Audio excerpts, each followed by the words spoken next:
welcome to a new live stream here in November 2000 from our car truck studio in Germany.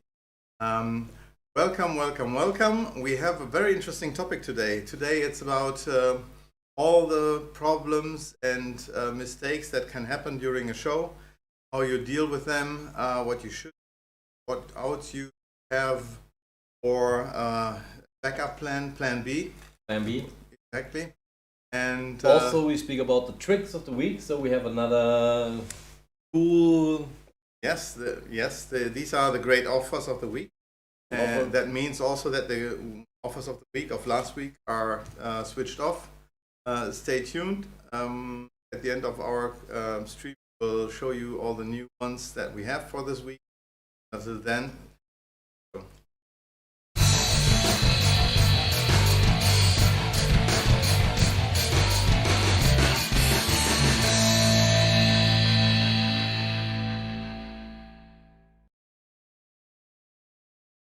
there are some sound hiccups. Anyone else experiencing them? But so, if you have anything to say, please come into our chat so that we can react to this. We had in our German stream Rainer Mees from Paralabs in our stream, and we tried something new. Therefore, we had again the echo problems. Trust me, this is a very common problem every time when you are doing a stream and you invite someone from outside. It could be that there is a kind of overlay and it's very difficult to hear. We try to solve all these problems in the meantime between our German stream and this one here. We try to solve it. I hope now it's better. Please leave a 1 if the sound is great. If it's still a problem, leave a 0 in the chat. That helps us a lot to move on. Yes, today we want to speak about problems or funny moments that already happened during performances, and what kind of fears do you have when you want to perform? Did something happen to you already? Leave a comment down in the comment section or leave it here in the chat and we talk about it. I certainly have seen several magicians already die on stage. One magician literally died on stage. That was Tommy Cooper in the 80s, unfortunately. And it was in a way that people would not even notice that he had these big heart problems, and so they did not really notice what severe problems he had. That was really terrible. Yeah. Anyhow, what kind of accidents did you already have? A lot. No, the typical things what happened when I do close-up magic and when I work with cards. I missed the control, or somebody grabs the cards and destroyed my setup, my breaks, and my most upcoming out when it's a normal card trick, like they choose a card, they put it in, and I lost the card, so there is no way I can know what the card is the card to shoe. So this is a very nice one. This is a very nice one, and I show you something what I have prepared in my shoe. In all my sneakers, it's the same preparation.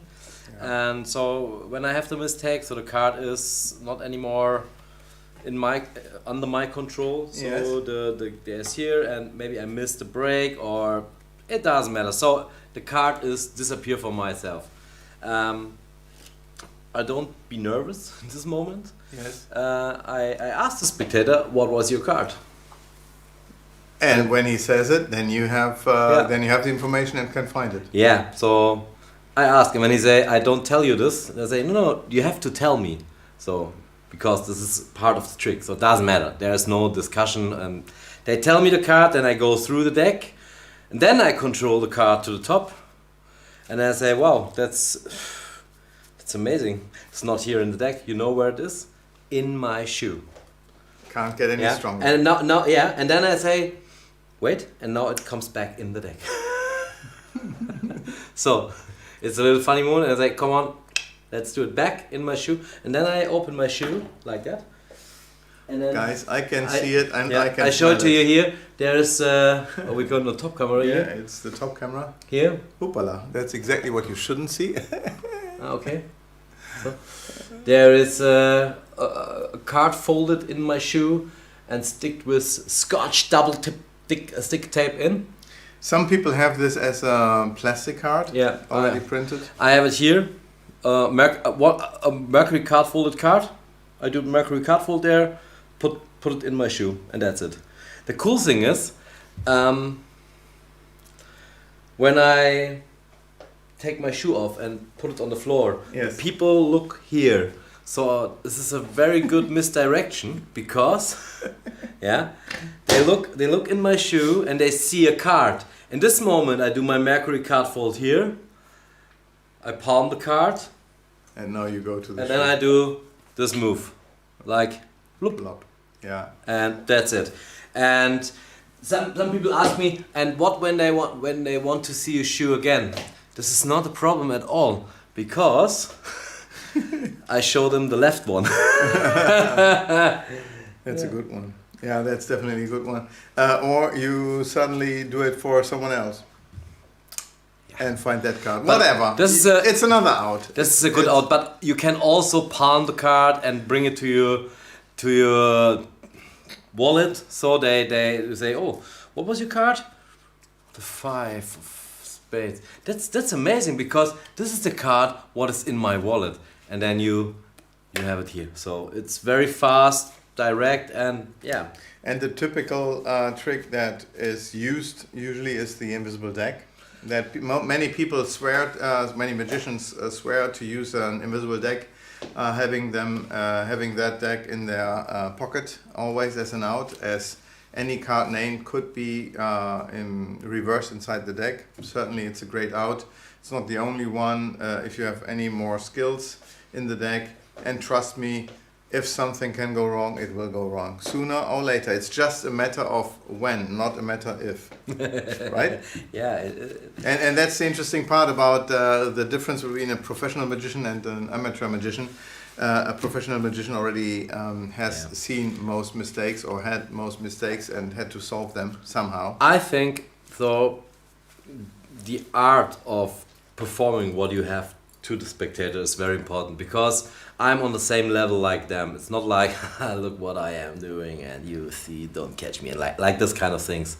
So it doesn't matter when something goes wrong. It's not a shame to say, hey. Where was it? Where was it when you are having the status of a magician and you screw up? You are just a bad magician. Yeah. But if you're doing, if you are seemingly a mentalist and you screw up, and they see that something was fishy, then you're a charlatan. They would never take you more serious, right? Yeah. So that's a big problem. So yeah, that's why I don't tell the people I'm a mentalist.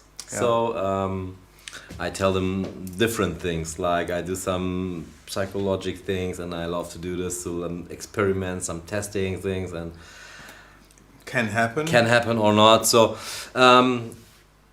I think it's important to bring the pressure off. So I have no pressure anymore, and I have fun with the people. So this is the target. Have fun with the people, and then you can do everything. You know when my trick goes wrong, where I spread the deck and I look in a completely shuffled deck, and normally it's separated in red and blacks and so on and so on. And was it spread the wrong way? I do some mistakes in the setup, and I also remember that when you performed for Sean Penn in Blackpool. Yeah. When he was doing some stuff, and I already saw, oh my God, this will never work because it was kind of a stripper, right?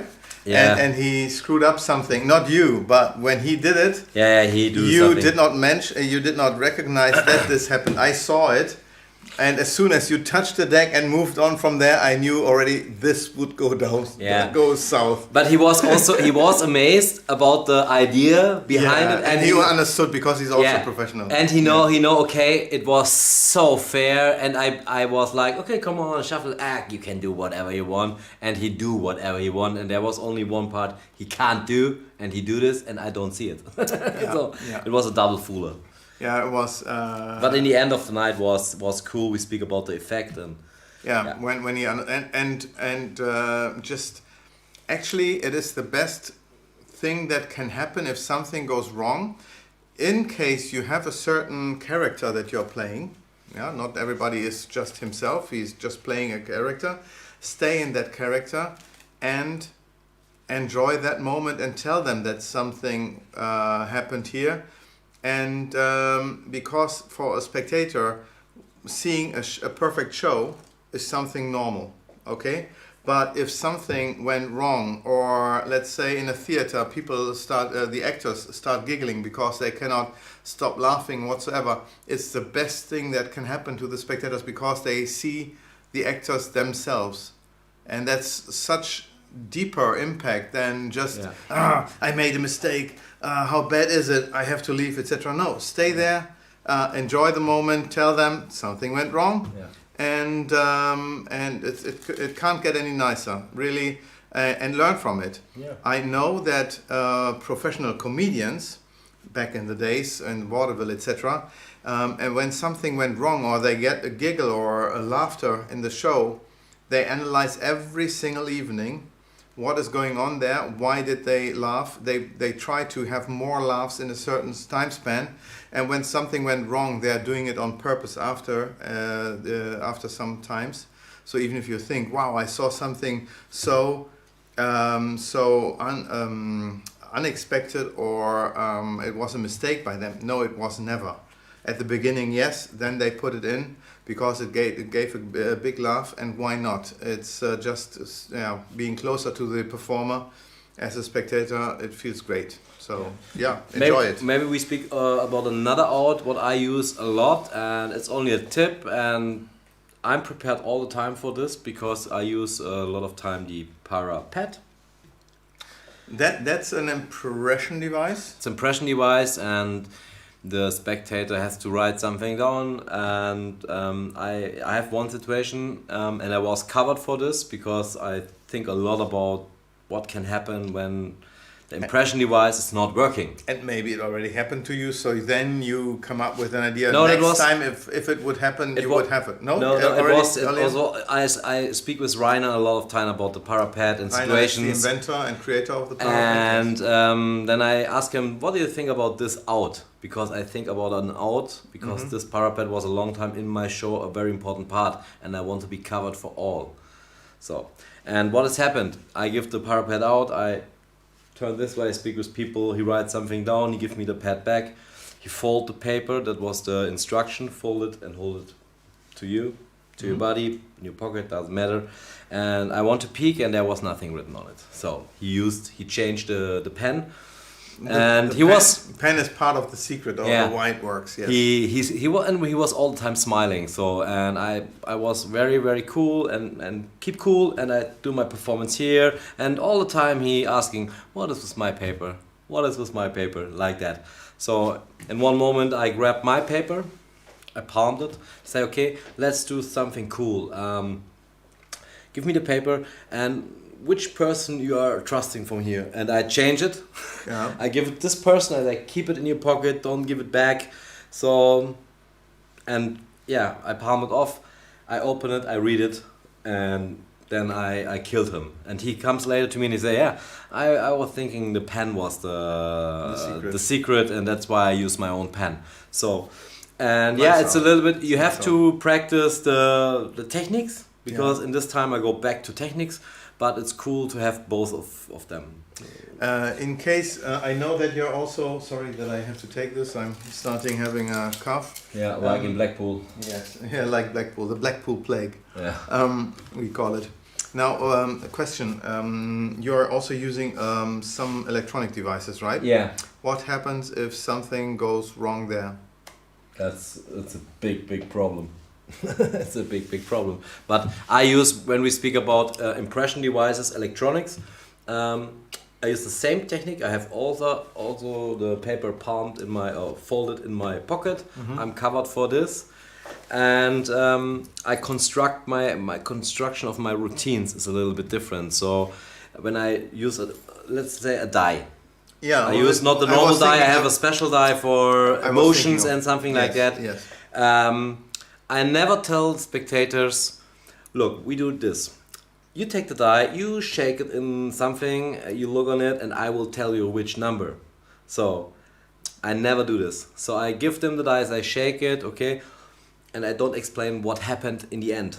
So when it's like the trick that cannot be explained, exactly, because you are going along and set the rules when they are necessary. Exactly. So yeah.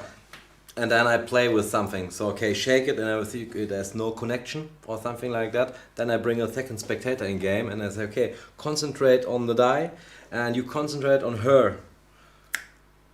What number she has. When it's a hit, I bring it up. Sure. When it's not a hit, then I tell them it's so difficult, and this is only between 1 and 6. We do some different, and then I bring my Parapad out or something like that. So. Yeah. This is only so they will never know that something went wrong. Yeah. Exactly. So this is one of the tips what I can give you for the dice routines when you have some problems with connection or something like that. Yeah. So in case it's an example. Yes. In case you're working with several electronic devices, be aware. What is the standing of the company? Is it a cheap Chinese copy? Because they a lot of cheap copies are out there that don't care about frequencies, etc., and how reliable they are. So even if you think you made a quick buck by saving, it might be that exactly in these moments this device will not work when you need it. So not talking about the Chinese one, but in case you are, well, for instance, Blackpool. If you're in Blackpool at a convention, you see a lot of magic dealers from around the world. But you have to know that the frequencies in every country, the block frequencies for microphones, for audio, for Wi-Fi, Bluetooth, etc., they are all kind of blocked. You have to stay in certain ranges. And in case you, for instance, work with an American device that works with a frequency that is blocked in Germany, you will run into problems. So you have to make sure, speak with the producer if the frequency is safe in your country, so that you can definitely perform it. Otherwise, you are asking for trouble. Yeah.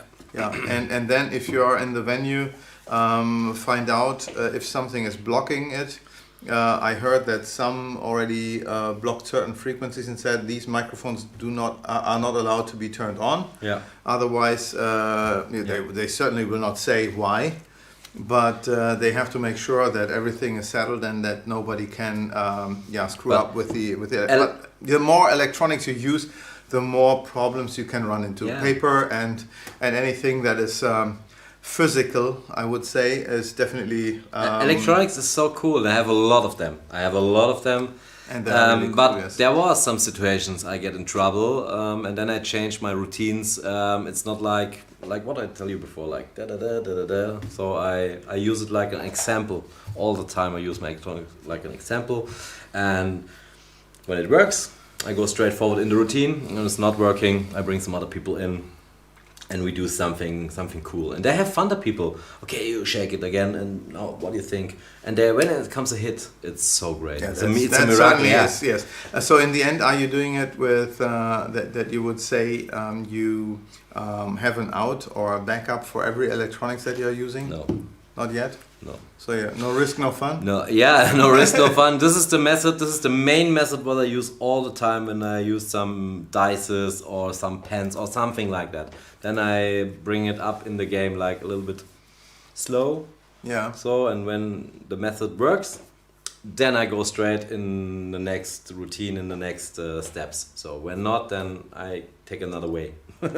Yeah, and also in case when you build up your presentation, if you follow, let's say, Danny Ortiz or other great performers, you are going to a certain point where you are stressing the impossibility, the greatness of this effect, what is happening right now. You should not build up this tension when you're not 100% sure that it worked. So once you know, okay, I have my information or it works, etc., now you can build it up. Yeah. Other than that, if you are building it up and then you are falling very, very deep, that's definitely not something you want to run into. The cool thing is with some dices, I never get in trouble because I have some good ones. And the cool thing is, all the time when I use it, I roll it to the spectator, and then I get some information, so I know it works right now. So there's no way to can fail.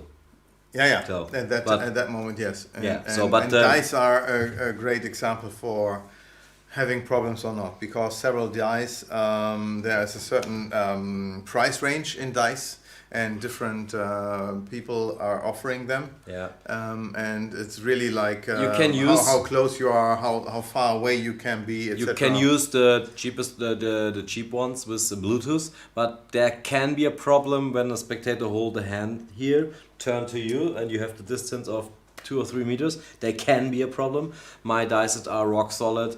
You can put your hands here. I can go 10 meters away, 15 meters. I have no idea. And there is no problem. So when you use some electronics, spend money and make a list. Not only the money, because there are certainly some developers who never even thought about it. Yeah. But the more reliable, the more good standing they have in Magic, they already know what is important for the professionals. So in the end, make sure that you know what will be the situation you want to perform in, and ask the producer before buying it, so that you are sure what is the range, is it reliable, and so on and so on. What can go wrong? They should be very fair and open to tell what works, what doesn't work. Yeah. Or use cards. Exactly. Or the impression pad, like the Parapad. Here comes a question: do you know some guys with good electronic equipment, with an electronics lab to analyze frequencies, for instance, and evaluate how noisy it is?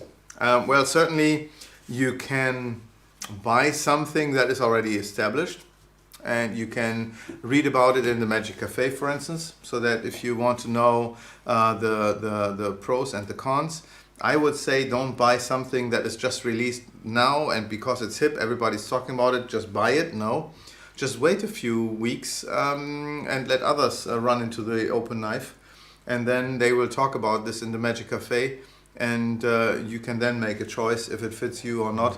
And usually you can ask questions in a way that even if a direct method is not saved, as said, they would still give you hints.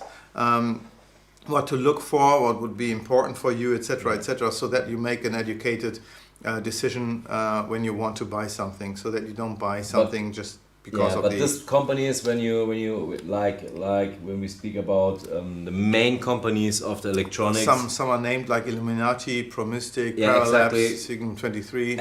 Exactly. When you speak with these guys directly, you will get answers for sure. So I worked a long time with all the products of Pro Mystic.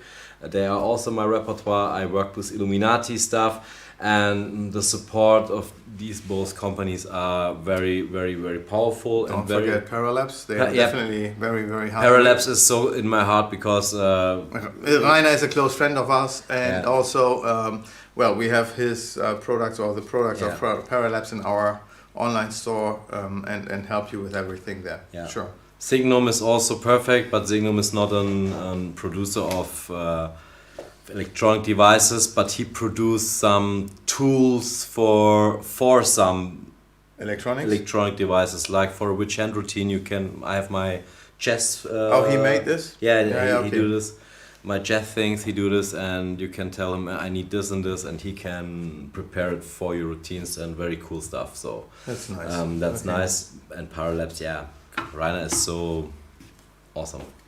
That's very nice. Yeah. So if you work with electronics, I would say come up with an out, or with at least an alternative in case you run into a problem, because it can happen that it doesn't work. But if it works, then it's a miracle. Yeah. Electronics can help a lot, and they are in a different price range than a deck of cards, let's say. Yeah. Certainly. So make sure that you already are happy with everything you perform with normal cards, etc., before you then go into electronics. There's a whole world out there that you should see first before investing into a lot of money. If your performance sucks, it will still suck with electronics. I would say. Yeah, but when you want to invest for electronics, wait till Blackpool. Blackpool, for all the guys who are, let's say, from America, who have never been to Blackpool Convention in England, it's the biggest one in the world, usually. Now with the sea crisis, we don't know. We hope that next year Blackpool, everything will be up and running. Yeah. Anyhow, Blackpool has about 160 dealers in the dealers rooms. It's plural because it's huge, and everybody of these producers wants to release something new for this convention. And two of my favorites are Labco Magic, from Sweden, right? From Sweden, Yeah. Denmark, Sweden. Great guys as well. Great guys, great electronic impression devices. One of the best, and we are also close with Søren and Labco Magic and Jonathan. So there is coming something cool in the future, and also Michael Murray is when you need cool books and different methods. Michael Murray is the guy who. But anyhow, if you are go to Blackpool, or contact you. Yeah. I have to say that he's really a specialist and knows a lot about electronics. Yeah. How to use them, which ones are good, which ones are so. I tested them all. Yeah, you also helping several of them in the production process, in testing, etc., and bringing new features to the market. Thanks, Rainer. I can work with the Omni wallet from Promistic. This one is so great. And you and Rainer just showed me a great device that is over there. Yeah. That is not electronics, no, but it's an amazing mentalist tool, and let's see if it will be a new release or not, but I love it. And it will be. It will be a new release. So we will see. Cool. Yeah, all this, one more time. If you run into a problem, have a backup somehow, or be just yourself. Stay in your character and admit that something did not work like you wanted it to work. However, you still can move on, etc. Nobody will kill you. It was just a magic trick. Nobody died. Maybe you on stage, but not literally. So just move on. Life could be worse, and it's just magic. Let's say it this way. If it works, it's very magical, and if not, nobody is killed. Shall we? Well, we tried actually to have Rainer from Paralabs here with us. But unfortunately, somehow we ran into a technical problem. So I guess that it will be another week where we will bring him in. But there are some other informations. The next convention, what we are there, Kachak, is in January. We have 2 of them. Nothing is happening anymore in this year so far. So far, but very interesting. Where are you in January? Actually, I would love to go to 3, but I can only do 2. No, I'm actually. You don't even know about the 3rd one or the 4th. I did it once. I made 4 conventions in 1 month. But I'm also in 2019. Yes, but in 2019 I was able to go to 4 conventions in 1 month. But that was at the limit. Every weekend was booked. Now. There is the Sessions convention, the Sessions from Vanishing Ink in London. It's on the second weekend, I think. 14, 15 and 16, I think. Yeah. I can highly recommend this convention. It's in London. I think if nothing changed so far, it should be at London Heathrow. And I'm there. It's an airport hotel. Unfortunately, it is at the same time as the SAM convention in Las Vegas. Usually SAM and IBM conventions are during the summer, but somehow SAM moved it to January in Las Vegas because later this year in summer will be Magic Live in Las Vegas. So that there's enough time in between. They moved it to January, same weekend. So Roger from England.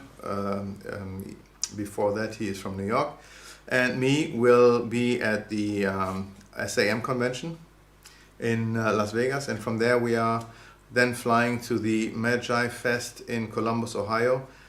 fingers crossed that everything works out, that nothing serious is happening in between. We hope not. So that is that these are the next two conventions. I think the Magi Fest is the week after that, starting on the 19th, I think. Certainly it has to be after the sessions because it's run by the same guys, and they have to move from England to America to continue there. So they also have a very high pensum of work, because after these conventions is already the biggest one waiting. Blackpool. Blackpool, what is in February. That's cool. Actually, these conventions were the last ones in 2020. Before everything hit. Blackpool was the last one I could attend, and then everything was closed down, and that's it. So actually, that was my last. No, I did the Spanish convention this year. Yeah, I was already in Manresa this year and loved it. It was okay, acceptable. It was not perfect as every convention. But no presents for me and for Mark. Yeah. Yeah. Yeah. Yeah. Yeah. Yeah, it's the truth. Get a gazpacho at my house. Oh, good.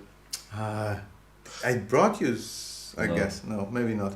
Anyhow, there's another convention in January I would love to go to, but this is so close to the Magi Fest that I might not be able to go to, and I'm pretty sure that I will not do even if I told them I would go.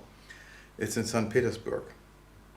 It's a really cool convention. I was there 2 years ago. No, 2019 I was there. And it's still a young magic society, and convention. However, they had a great lineup. They are really doing a lot to bring it to a high level, and invite a lot of magicians from around Russia. I've seen great magic, manipulation, etc. in the competition. So that worked well. Unfortunately, I think I will not be able to do it in January. So the next one then will be Blackpool, and then we will see. Yeah. So this is the beginning of the year. So far so good. Hey. So far so good. I would like to do the following, and this should be this one: the tricks of the week. Yeah. Yes. Yes. Discount. It's not only about discount. Discount. It's about shopping talking. time. It's talking about great magic effects. Shopping time. And to make it more interesting for you, we offer a little discount to them. Discount. That means that the ones from last week were turned off. They were turned off. New ones. So in case you're watching this stream, the offers will be between the 1st of November 2021 to the 8th of November 2021. After that will be another one. Like that. So for that, sorry if it's in German language, subscribe the channel so that you are informed when new effects are coming, and so that you're not missing these great offers.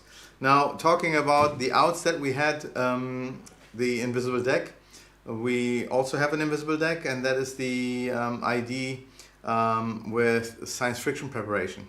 Usually we are doing, we know all the rough and smooth invisible decks. However, these invisible decks, they have the problem that they are most of the time treated very, very hard. So it's very hard to separate. Then comes a certain point where they are perfect, and then they are just opening up too early or too easy, because the roughing that is applied, it's like sandpaper, and when the grain is coming off, it gets weaker and weaker, and this does not happen with our science fiction invisible decks that we're treating, and we are treating them in a different way.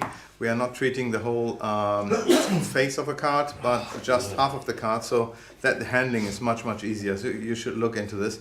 The science fiction invisible deck is charged for €20 or $20. And we offer a 20% discount for this week. So in case you are interested, we have them in standard index and large index, as well as red and blue. I would definitely get one or a second one, so that you have it in your repertoire. My worst mistakes are often my fault. I don't always choose the best effects for my performance venue. I've been caught out before on moves or gimmicks. Live and learn. Jim, I'm with you. And Jim, great to see you here. I was in contact with Jim today. I know. I sit next to you. Was it right? Yeah. Okay. Sorry. Long. It was a Hi, long Jim. day for me. It was a long day for me. Thanks for turning. Very in. sympathetic voice. It was. Yes, it was absolutely, very yes. sympathetic. In case you want the invisible deck, get it now with 20% discount for €16 or $16. If you have to perform, and here comes something for you, Jim. If you have to perform the invisible deck in a venue where you cannot control where you are standing, if people can look from behind or from all sides, so like a surrounded area, then you might want to look in our ID 360. It's an invisible deck style deck, what is made out of our double-decker cards. However, what is great, you can perform everything like a regular deck of cards. You spread the cards, they like are that. all facing in one direction, all faces, all backs, and people can watch you from all around. And the name card will show up in the opposite way. And that's the cool way to do the ID invisible deck. It's called ID 360. Someone just asked me, he wanted to have not the ID 360, but he wanted to have it with a different kind of effect. It should have been like a brainwave effect. And actually this is the Brainbuster original because the ID 360 is based on Patrick Page's idea, and it was called the Brainbuster deck. It was not the Brainwave deck, but the Brainbuster deck. And that was using double faces and double backers back then. And when he made these decks. He's from England. He made these decks with the what was the brand called? It was a British brand. They stopped having these gimmicks, so he did not have this in his repertoire anymore. However, the problem was that he was using regular thickness cards, and so it was more like check the card, then I will vanish one that you are thinking of. So like that. So a different presentation with our double decker. The ID 360 has all the cards in, and any card can turn around so that you are foolproof. It's on the table. You don't have to switch anything. That's it. The ID 360 is more expensive. It costs €49 or $49 depending on where you live. And today, again, 20% discount. What means $39.20. In dollars or euros, and it's for 1 week discounted. You can choose if it's standard index or large index, and if you're interested or intrigued in the idea of having the card that was named turning up the other way and with a different color, then get in touch with me. Maybe we can also arrange a special version for you, as we have these cards as well. We just did not offer them yet. Maybe in the future as a Brainwave 360. Why not? Why not? Exactly. Brainwave 360 Mindbuster deck. BW 360. Yes. So these are the two offers. There's one last offer, and I'm really happy about this one. It was the effect called Thought of Card Across of Morgan & West. They abbreviated it to TOCA, Thought of Card Across, and TOCA was out of stock for a while, officially out of stock, because we ran into the problem that half of the cards had a different colored red on the backs, and people were not really so happy about having two different reds on the backs, and I wasn't happy as well. So we stopped selling the effect until we had the perfect cards. They're really perfect, because it's a great mixture of thick and thin cards, and the colors are perfect. Everything is great, and this trick is called TOCA. You watch out the video. Actually, it's by Morgan & West. These are two magicians. They do two performances. You either do it with two people and with two magicians and one spectator in the center holding out the hands. It's about a card across routine. You have 10 cards here, 10 cards there, all black, all red. A black card is chosen, disappears, ends up in a red deck. What is not named? It's a free choice. It's no force, nothing. Yeah. And it moves over to the red cards. Very visible, very clear to understand, and super simple. So in this case, two magicians on each side of the spectator's hands, or one magician in the center, having two spectators on the sides doing the same thing, or come up with something for Zoom in case you still have to perform like that. You're 100% sure you can do this as well for the camera, etc. It's really foolproof. Nothing has to be touched, so it's really a mental effect that happens there. I can highly recommend it. And again, this one is reduced by 20%. Instead of 35 euros or dollars, it's 28 euros or dollars. And it's not only for the toka effect itself, if you have it already, or you want to have a backup, then I would recommend that you get the toka refill as well. The toka refill has only the cards, no routine. And with these cards, usually they sell for 20, and for this week it will be 16. Shopping. Yes. Cool. So, this is for all the guys who are asking us, what about Black Friday? We are doing Black Friday differently. We call it now the Tricks of the Week. It's a little bit like Black Week. Every time we have something interesting for you, there might be a small little Black Friday coming as well. But the last 2 years showed us that we went to our limit, and the customer satisfaction suffered a little bit because we could not deliver our orders within 48 hours, what we usually do. And it cost us weeks to get stuff out. That should never happen. That's why again. the whole year is Black Friday. Yes. So that's cool. Cool. Thank you so much for turning in, turning up. We will be back in a week. It was our pleasure to be in your living room, on your computer or your smartphone. If you watch this stream later during the week, try to be with us live every Monday at 8:30 German time. I don't know which time you have it right now. Jim, you tell me what is in Oklahoma right now, which time. And until next week, we will come up with new ideas, a new presentation, a new topic. If you have any more questions or any comments, please leave them down in the comment section. Maybe another topic, an idea for another topic we should talk about. We are open to this, and the next time, we'll be back. Is there any info about Channing Moose's multipads? They are apparently not available anymore, are they? They are not available anymore. Yes, we stopped the cooperation with Channing Moose. It's better this way, and maybe this project will be released somewhere else, but the multipad is not on our site anymore, and that's okay. Hey guys, stay tuned. We see us in a week. Stay safe, stay healthy and magical. Until then, bye-bye.